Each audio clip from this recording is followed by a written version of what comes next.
Hi అండి, welcome to my channel. ఈ వీడియోలో ఈ హ్యాండ్స్ ఎలా స్టిచ్ చేశానో చూపిస్తాను అనమాట. తక్కువ క్లాత్ తోటే, పెద్దగా ఎక్కువ క్లాత్ ఏమీ పట్టలేదండి. శారీలో వచ్చిన బ్లౌజ్ అంటే సన్నగానే ఇస్తాడు కదా. ఇదైతే ఫ్రంట్ పార్ట్, ఇదైతే బ్యాక్ పార్ట్. ఇది మొత్తము 3 వీడియోల కింద చేశానండి. ఒక 7 బ్లౌజెస్ స్టిచ్చింగ్ సిరీస్ పెట్టాను కదా. సో దాంట్లో ఇది ఫస్ట్ బ్లౌజ్ అనమాట. 3 వీడియోలు అయినాయి. ఒకే వీడియో అయితే చాలా లెంత్ అయిపోతుందని 3 పార్ట్స్ కింద డివైడ్ చేశాను అనమాట. ఇక్కడైతే హ్యాండ్స్ స్టిచ్ చేస్తున్నాను మొత్తము కూడాను. ఇక్కడ హ్యాండ్స్ మెయిన్ ఫ్యాబ్రిక్కి లైనింగ్కి రెండిటికి ఇలాగా అతుకులు అయితే పడిందండి. ఒకవైపు మాత్రమే, రెండు వైపులా కాదు. సో ఆ ఒకవైపు అతుకుని ఫస్ట్ కట్ చేసాం కదా. కటింగ్ వీడియో చూస్తే మీకు అర్థమవుతుంది. ఫస్ట్ దీన్ని ఇలాగా జాయింట్ చేసేసుకోవాలన్నమాట. ఇలాగా మొత్తము జాయింట్ చేసేసుకున్న తర్వాత మెయిన్ ఫ్యాబ్రిక్లకు కూడా అటాచ్ చేసేసుకోవాలి. ఇదిగోండి, మెయిన్ ఫ్యాబ్రిక్ కూడా ఈ విధంగానే సేమ్ మంచి వైపు ఇలా లైనింగ్కి ఎలా విధంగా అటాచ్ చేసుకున్నామో అలానే తిరగమరగా చూసుకొని జాగ్రత్తగా అటాచ్ చేసేసుకోవాలి. ఇలాగా 2 స్టిచ్లు వేసుకున్న తర్వాత ఓపెన్ చేసుకుని దాని మీద ఒక స్టిచ్ వేసుకుంటే ఇలా నీట్గా ఉంటుందన్నమాట. ఈ క్లాత్ ఉంటోనండి, చాలా దారపోగులు అయితే వచ్చేస్తున్నాయి. సో అందుకని నేను ఎక్సెస్ పార్ట్ చాలా ఉంచాను.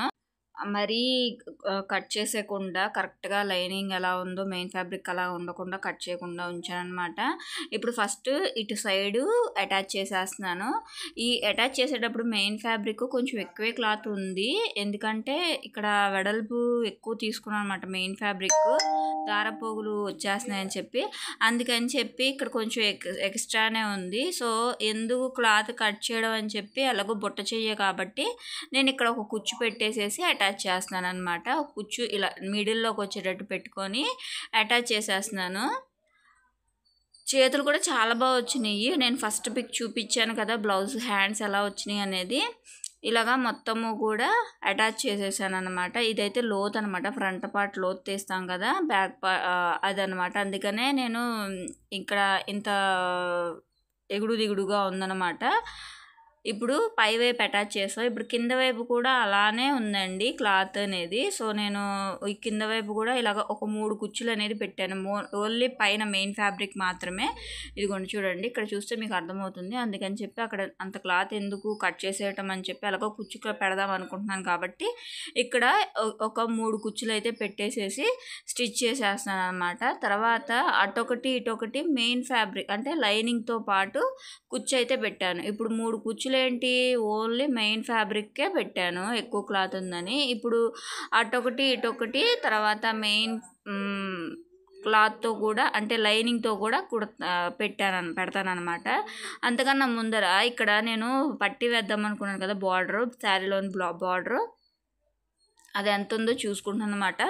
కరెక్ట్గా దీనికి ఇంకా ఎక్కువ వచ్చేసింది అనమాట, హాఫ్కి కట్ చేసినా సరే. సో ఎందుకు అది ఎలాగూ కుట్టినా సరే మనకు ఖర్చులోనే పోతుంది. అందుకని చెప్పి ఇదిగోండి అటొకటి ఇటొకటి కుచ్చు అయితే పెట్టాను. 5 కుచ్చులు మాత్రమే పెట్టాను. తక్కువ క్లాత్ తోటి నేను బ్లౌజ్ ఇంత మోడల్గా స్టిచ్ చేశానండి. మొత్తం మీరు చూడొచ్చు. ఇప్పుడు అటు ఇటు కూడా అటాచ్ చేశాను, ఇంకా కట్ చేయడానికి ఏం లేదు. ఇప్పుడు కరెక్ట్గా హాఫ్కి కట్ చేస్తే ఈ హ్యాండ్ అయితే సరిపోయిందనమాట. సో దీన్ని హాఫ్కి పెట్టుకుంటున్నాను అనమాట. బ్లౌజు క్లాత్ని బట్టి నేను కుట్టుకుంటూ వెళ్ళానండి. ఇప్పుడు దీన్ని ఈ విధంగా ప్లేస్ చేసి కుట్టేసేసి వెనక్కి తిప్పి ఫోల్డ్ చేసేస్తాను అనమాట. ఈ విధంగా అనమాట. ఇంత పెద్ద బార్డర్ కూడా అనవసరం అనిపించింది. అలాగూ చేతులు పొడవే వచ్చినాయండి, దగ్గర 10 ఇంచెస్ దాకా ఉన్నాయి హ్యాండ్ పొడవ అయితే. ఇప్పుడు ఇక్కడ నేను క్లాత్ ఆల్రెడీ కటింగ్ అప్పుడే ఎక్కువే ఉంచాను, ఉన్నదే చాలా తక్కువ అండి. దాంట్లో బార్డర్స్ అటు బార్డర్ ఇటు బార్డర్ హ్యాండ్స్లోకి కానీ నడుం బెల్ట్లోకి కానీ లేకుండా కట్ చేశాను. ఆ బార్డర్స్ని ఫ్రంట్ కాలర్కి వేసాను. ఇప్పుడు ఇంకో బార్డర్ని హ్యాండ్స్కి వేస్తాను అనమాట. ఇప్పుడు దీన్ని ఇలా లోపలికి ఫోల్డ్ చేసి స్టిచ్ చేసేదానికన్నా ఇలా డైరెక్ట్గా స్టిచ్ చేసేయచ్చు, ఎందుకంటే ఇది బొద్దు పార్టే కదా. అందుకని దీని మీద ఈ విధంగా స్టిచ్ చేసేస్తున్నాను అనమాట. చాలా నీట్గా వచ్చింది. తర్వాత నేను మొత్తము కూడా ఓవర్లాక్ అయితే చేపించాను. ఓవర్లాక్ చేపించి అప్పుడు బ్లౌజ్ అయితే బాగుందండి. మొత్తము దారపోగులు అవన్నీ కట్ చేసేసి ఎక్సెస్ పార్ట్ బాగా ఉంచేసాను కదా. ఈ ఆర్మ్ హోల్స్ దగ్గరే ఎక్కువ ఉంచాను, ఎందుకంటే అక్కడే మనకి దారాలు పైకి వచ్చేస్తాయి కదా, మెయిన్ ఫ్యాబ్రిక్ దారాలు. ఇదిగోండి, హ్యాండ్ అయితే కంప్లీట్ అయిపోయింది. ఇది లోత్ అనమాట. ఇప్పుడు ఇది ఈ పార్ట్ ఫ్రంట్ వైపుకి వచ్చే విధంగా మనం అటాచ్ చేసుకోవాలి. నేను ఆల్రెడీ షోల్డర్స్ అయితే జాయిన్ చేశాను. ఇప్పుడు ఇది ఫ్రంట్ పార్ట్ కదా, ఈ లోత్ ఇటువైపు వచ్చేలాగా ఈ విధంగా ప్లేస్ చేసుకొని ఫస్ట్ కుచ్చులు అయితే పెట్టుకోవాలన్నమాట. ఇక్కడ ఇలా పెట్టేసేసుకొని కుచ్చులు అటు కొంచెం, అటు 2-3, ఇటు 2 ఈక్వల్ సైడ్ వచ్చేలాగా పెట్టుకోవాలి. ఆల్రెడీ మిడిల్లో మనం ఒక కుచ్చు అయితే పెట్టాము. సో అటు 3 ఇటు 3 పెట్టానమాట కుచ్చులు అయితే. అంతేనా, చాలా నీట్ ఫినిషింగ్ వచ్చిందండి. ఇక్కడ మీకు చూడటానికి దారపోగులు కనిపిస్తున్నాయి కానీ నేను ఓన్లీ లైనింగ్ మీదే కుడుతున్నాను. ఇదొక టిప్ అనుకోండి, ఎందుకంటే దారపోగులు మనం కరెక్ట్గా కట్ చేసాం అనుకోండి, ఇది బాగా లూజ్గా వచ్చేస్తుంది అనమాట. ఇక్కడ కరెక్ట్గా ఉందో లేదో సరి చూసుకుంటున్నాను. నేను ఇక్కడ ఎందుకు 2-3 టైమ్స్ చెప్తానంటే, ఇక్కడ ఖర్చులు ఇంత వదులుకున్నానని మీకు చూస్తేనే అర్థమవుతుంది. ఇట్లాంటి ఫ్యాబ్రిక్ వచ్చినప్పుడు మనం ఓవర్లాక్ చేసేటప్పుడు మాత్రమే కట్ చేసుకొని ఓవర్లాక్ చేస్తే బాగుంటుంది. కుట్టేటప్పుడు మనం ఎంత కుట్టినా సరే కాస్త ఆలస్యమైన దారపోగులు ఊడిపోయేటట్టు ఉందన్నమాట. అలా ఉంది ఈ క్లాత్, అంత మెత్తగా ఉంది. శారీ కూడా ఏమైనా పడితే దగ్గరికి అయిపోతుందేమో, పీక్కుపోతుందేమో అన్నట్టు ఉందన్నమాట. కానీ లుక్ బాగుందని చెప్పి ఏదో అలా తీసేసుకున్నాను. ఈ శారీ అయితే లుక్ అయితే ఎక్సలెంట్గా ఉందండి. ఇక్కడ దారం అనేది కట్ చేస్తున్నాను అంతే. ఇప్పుడు ఇటు నుంచి అటాచ్ చేసుకుంటూ వచ్చేస్తున్నాను. ఏమన్నా ఎక్కువ క్లాత్ ఉంటే ఇక్కడ ఒక కుచ్చు పెట్టుకోవచ్చు. ఇక్కడ కరెక్ట్గా కింద లైనింగ్ మెయిన్ ఫ్యాబ్రిక్ మీద పడుతుందో లేదో చూసుకుంటున్నాను, ఎందుకంటే ఎక్సెస్ పార్ట్ చాలానే ఉంది కదా, అందుకని అనమాట. సో ఇలా సరి చేసుకుంటూ స్టిచ్ చేసుకోవాలి. ఇది బుట్ట చేతులు అండి, బాహుబలి లీవ్స్ అని అంటారు కదా, అదంటే ఎక్కువ క్లాత్తో కుడతాము.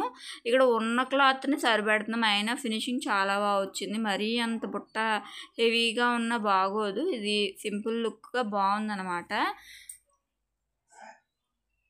ఇలాగా మొత్తము ఇంకొక డబల్ స్టిచ్ అనేది వేసేసాను అనమాట దీని మీద. ఇప్పుడు నేను హ్యాండ్ జాయింట్ అయితే అయిపోయింది. కింద వైపు కుచ్చు కూడా పెట్టేసేసి బ్లౌజు బార్డర్ అయితే వేస్తాం కదా. ఇప్పుడు ఒక మంచి వైపు ఒక స్టిచ్ వేస్తున్నాను, బ్లౌజ్ మంచి వైపు. ఓవర్లాక్ చేసినా పర్వాలేదు, ఓవర్లాక్ లేకపోయినా అయినా నేను ఓవర్లాక్ చేయించానండి. చేయించినా సరే ఇలా దీని మీద వేసేసారు. నాకు ఎందుకనో ఇది బాగా, ఇదిగోండి దారపోగులు కుట్టేడాటికే అంత ఊడిపోయినాయో చూస్తున్నారు కదా. నేను మీ ముందరే బ్లౌజ్ కట్ చేసి స్టిచ్ చేశాను. జస్ట్ 1 డేలో ఇన్ని దారపోగులు అనమాట. ఇప్పుడు దీన్ని కట్ చేసేసి ఇప్పుడు రివర్స్లో తిప్పేసేసుకొని మనకి కావాల్సినంత ఖర్చు కొలత ప్రకారం ఉంటుంది కదా, దాని ప్రకారం కుట్లు అనేది వేసేసుకోవాలి. ఇటు సైడ్ ఎలా ఈ హ్యాండ్ అయితే స్టిచ్ చేశానో అటు సైడ్ కూడా అలానే హ్యాండ్ స్టిచ్ చేశాను. ఇప్పుడు 2 హ్యాండ్లు స్టిచ్ చేసి చూపించాలంటే టైం అనవసరంగా ఇంకొక 15 మినిట్స్, దగ్గర 16 మినిట్స్ వరకు వెళ్ళిపోతుంది. సో అందుకని చెప్పి నేను ఒక హ్యాండ్ మాత్రమే మీకు క్లియర్గా స్టిచ్ చేసి చూపించాలన్నమాట. ఇదండి ఈ వీడియోలో. మీకు గనక అర్థమైతే ప్లీజ్ సబ్స్క్రైబ్ మై ఛానల్. అలానే వీడియో ఎలా ఉందో కామెంట్ చేయండి. బ్లౌజ్ హ్యాండ్ లుక్ అయితే ఇలా ఉందన్నమాట. చూడండి ఎంత బాగా వచ్చిందో. పఫ్ అయితే ఇలా ఉంటే సరిపోతుందండి, మరీ అంత హెవీగా ఏం అవసరం లేదు. శారీలోని బ్లౌజే కాబట్టి చాలా సన్నగా ఉంది. సో దాంతో ఇంత మోడల్ హై నెక్ అనమాట, ఇది డీప్ నెక్ కూడా కాదు. ఈ బ్లౌజ్ లుక్ అయితే ఎలా ఉందో కామెంట్ చేయండి. చాలా నేను ఇలా ఉంటే బాగుంటుందని ఎక్స్పెక్ట్ చేసి స్టిచ్ చేశాను. నచ్చితే లైక్ చేయండి. ఓవర్లాక్ చేసినాకైతే ఈ విధంగా ఉందన్నమాట. ఇందాక గజిబిజిగా ఉన్నట్టు అనిపించింది కదా మీకు కుట్టేటప్పుడు, నేను ఓవర్లాక్ చేసాక ఇలా కట్ చేద్దామని చెప్పి నేను అక్కడ అంత ఎక్సెస్ క్లాత్ అయితే ఉంచాను. ఇలాంటి బ్లౌజులకి అయితే ఓవర్లాక్ అనేది కంపల్సరీ అనమాట. నేను రివర్స్ చేసి స్టిచ్ చేసిన దాన్ని కూడా ఓవర్లాక్ చేయించేసాను. మొత్తము ఓవర్లాక్, హెమ్మింగ్, హుక్స్, పట్టి హుక్స్లు, కాజాలు మొత్తం అయిపోయినాక బ్లౌజ్ లుక్ అయితే ఈ విధంగా ఉందన్నమాట.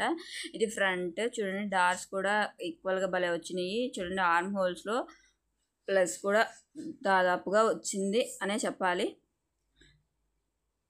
బ్యాక్ అయితే ఇదనమాట. నచ్చితే లైక్ చేయండి. Thank you.